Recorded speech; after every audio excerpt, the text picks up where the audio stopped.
I don't have a job and only finished middle school, I told the panelists firmly. I won't let this older woman leech off me anymore. Pack your things and leave. We've been married a long time, so you should be grateful. So, you want a divorce? He asked in a high-pitched voice before storming off. Don't bother coming back. You're too dense to understand. Are you going to divorce me and marry my sister? We stared at each other in surprise. My name is Jane. I live with my husband Tim, who is 5 years younger than me. I'm in my late 50s. My younger sister introduced us, and we have 2 children who are now grown and have families of their own. At my age, I often reflect on my life. I've had many experiences, and while I'm thankful for my children, I'm not happy with my husband. He mocks my education, having only completed middle school. You wouldn't understand. Having only finished middle school, he always says during arguments. My husband is right. I only graduated from junior high school. I wanted to go to high school, but we were too poor back then. The internet wasn't common and our world was small. So I listened to my parents, graduated from junior high, and got a job. My younger sister, 5 years younger, went to college. I worked hard to support her through college because I didn't want her to struggle like I did.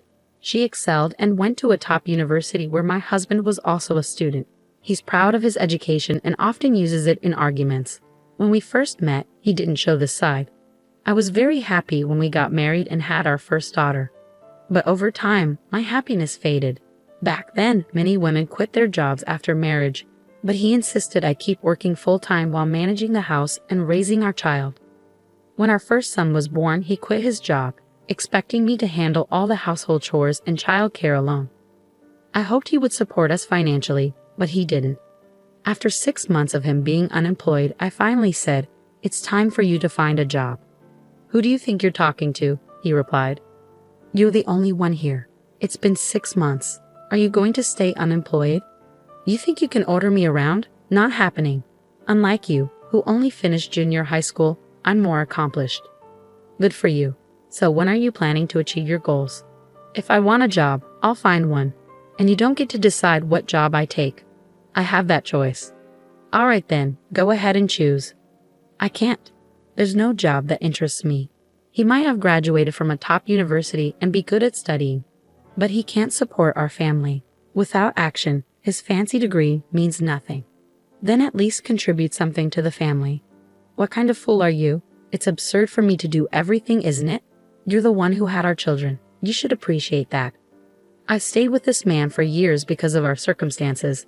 In our generation, divorcing can lead to gossip and criticism, not just for the mother, but also for the children.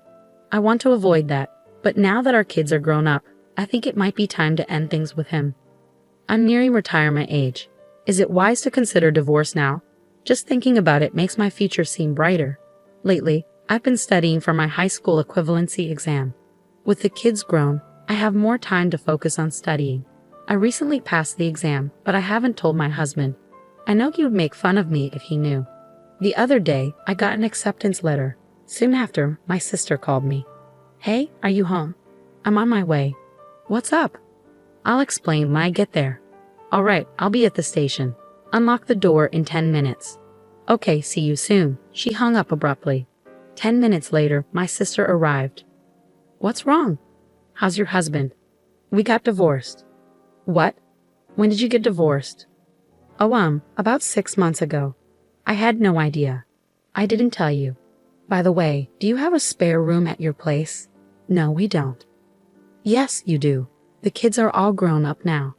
"Well, we kept their rooms just in case they visit." "So the guest room is free?" "Yeah, it is." "I'll stay there then." "Okay. I'm moving in today." "Wait, isn't this sudden?" "No, it's fine. Tim said it's okay." "Yeah, I told her she could come if she needed help," my husband added, returning from the convenience store. "Why decide that without discussing it with me? It's not right. Your sister needs help, Anju. That's why people like you who only finished middle school are clueless." "Exactly, she never helps anyone," Judy chimed in, siding with him against me. I knew she had always been like this. Despite my frustration, I did my best for her because she's family, but bitterness lingered. Eventually, I moved in with Judy, and I was the sole breadwinner while Judy and Tim did nothing all day. If you're going to stay here, at least pitch in. Why isn't Tim helping out or working? "Oh, Jen, you've been obsessed with money ever since middle school. Must have been tough. I was shocked. Soon after, I noticed Judy and Tim spending a lot of time together. Their behavior bothered me the most. They seemed like lovers, though I doubted they were oblivious to it. I had to uncover the truth. I hired a detective agency and, as expected, a week later, I learned they were having an affair. When I told my children, they supported my decision to divorce. Now, I have no regrets. I'm just waiting for the right time to file for divorce. While Tim and Judy were out, I started studying for my law degree. It all began when I worked as a janitor at a lawyer's office. One of the firm's employees shared how he passed the bar exam at age 69, which inspired me deeply. I admired the idea of someone in their 70s taking on new challenges. That's when I decided I wanted to do the same. Then the day of my retirement arrived. When I got home, Tim and Judy greeted me with peculiar smiles. "I need to talk to you," I said. "What is it?" "You retired today, right? That means you're unemployed. How will you support yourself? You don't have a job and only finished middle school. I'm done with this. I won't let an older woman depend on me anymore. Pack your things and leave. Be grateful we were married for so long." "So you want a divorce?" He left with a raised voice. "Don't bother coming back. You know what I mean. Should I spell it out for you? You're not smart enough to figure it out on your own. Are you planning to divorce me and marry Judy?" They exchanged surprised looks and burst into laughter again. "You already knew, so let's get this over with quickly. I don't need you anymore. If you really don't want to leave, I might consider it if you beg. There's no need for that." "I plan to divorce him when I retired, so this works out well," I said. "Then let's do it." I pulled out the divorce papers from my bag. They both froze, mouths hanging open. "Please sign them quickly. I'm leaving." "Why were you the one with the divorce papers?" I decided to get a divorce, and now seemed like the right time. I explained as I changed into my clothes for the last time. "Hurry up, let's get this done."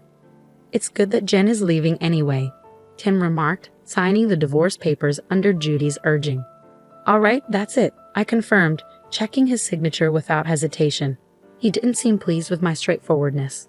He's still insulting me, saying, "You're just a middle school graduate. You won't last long." I shrugged off his remarks. "Please, both of you," I said firmly, signaling for the kids to join us in the living room. "Here, hold on to this so he doesn't tear it up." "Okay, I got it." "You guys are unbelievable. You're the worst father ever. Graduating from some fancy university is a big deal for you, but it hasn't done anything for your life. You're content with your fancy degree while being unemployed your whole life. That's just silly, don't you think?" "What?" My daughter interrupted him. "You're a foolish, unemployed old jerk." "All right, kids, that's enough truth for now. You're both very direct. I have evidence of your affair. Time to face the consequences, as the law might say." Well then, I left the house with my children once they had nothing left to say. They owed me 1,000,000 apologies. That's the price they paid for not working. Perhaps they borrowed money from a risky lender who lends to people without jobs or credit checks. I filed for divorce and finally became free. Now I can focus on my studies. I worked part-time as a cleaner and studied hard. Eventually, I got accepted into the law school of my dreams.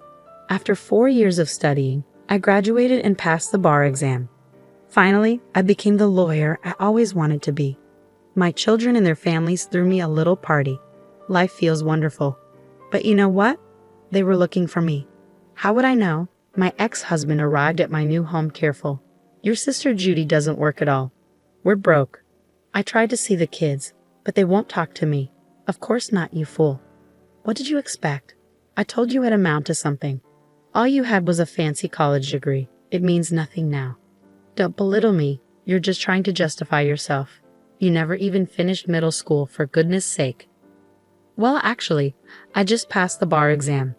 Anyway, I'd be lowering myself to your level if I bragged about my education now.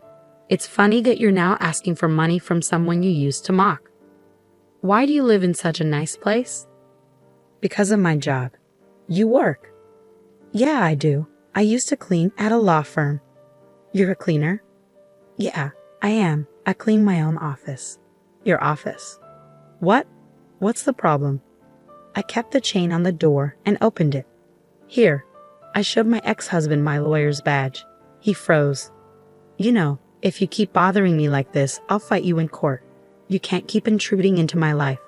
I said that and closed the door firmly. After that, my ex-husband never bothered me again.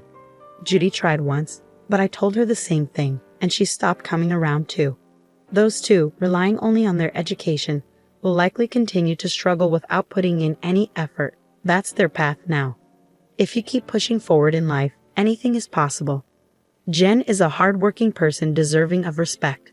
That's why her children fully support her. I wish Jen a fulfilling life. Thank you for watching until the end. Please subscribe to our channel if you enjoyed it. See you in the next video.